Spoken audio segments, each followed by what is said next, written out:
어떤 경우에 상대적으로 얼굴이 더 작아 보일 수 있을까요?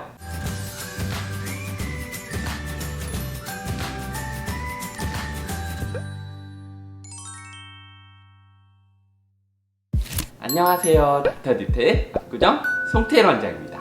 오늘은 실제 사연을 한번 들어보고 시작해 보겠습니다. 원장님, 전 얼굴이 너무 커서 고민이에요. 턱보톡스 시술도 해보고 윤곽주사도 했는데 약간 좋아지긴 하지만 툭 튀어나온 광대도 그렇고 이 넓은 얼굴 어떻게 해야 될지 모르겠어요. 혹시 방법이 없을까요? 네, 오늘의 고민녀님은 얼굴이 커 보이는 것이 고민이시네요. 어떻게 보면 좀 어려운 고민이에요. 얼굴을 좀 더 작게 만드는 것은 얼굴의 볼륨, 즉 바깥쪽 볼륨을 줄여주는 것이 상식적으로 가장 중요한데, 그러려면 바깥쪽 볼륨의 원인이 무엇인지 확인하고 그 볼륨을 줄여줘야 할 거예요. 지방이나 근육이라면 그래도 좀 줄여볼 여지가 좀 있지만 뼈의 볼륨을 줄이려면 아무래도 수술을 해야 되겠죠. 쉬운 선택은 아닌 거죠. 다이어트를 해도 좀 부족하고 뼈를 깎는 수술을 하기에는 무서운 우리 평범한 사람들은 어떤 차선책을 선택할 수 있을까요? 같은 면적이라도 얼굴이 좀 더 커 보일 수도 있고 작아 보일 수도 있습니다. 우리가 얼굴을 인식할 때는 절대적인 면적보다 상대적인 비율에 영향을 더 많이 받기 때문이죠. 마치 어깨가 넓고 키가 큰 사람은 얼굴이 더 작아 보이는 것처럼 말이에요.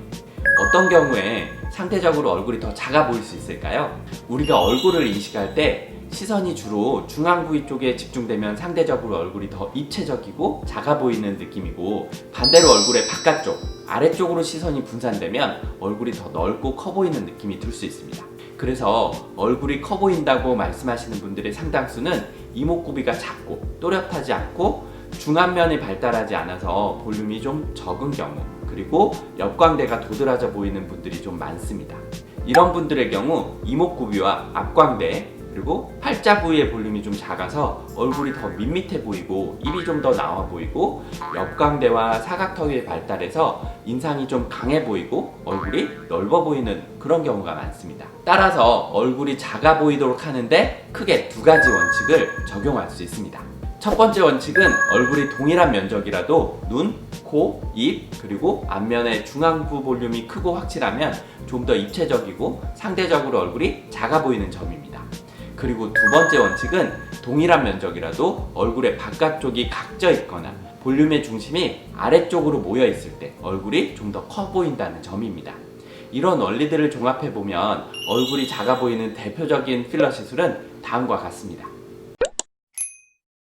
먼저 얼굴 중앙 부위의 볼륨을 만들어서 얼굴의 중앙 집중도를 높여주는 첫 번째 원리를 고려하면 코의 볼륨을 확실하게 만들어주는 코 필러 시술, 입술의 볼륨을 만들어주는 입술 필러 시술, 그리고 이마와 턱끝의 볼륨을 만들어주는 이마 필러, 턱끝 필러 시술이 있겠습니다.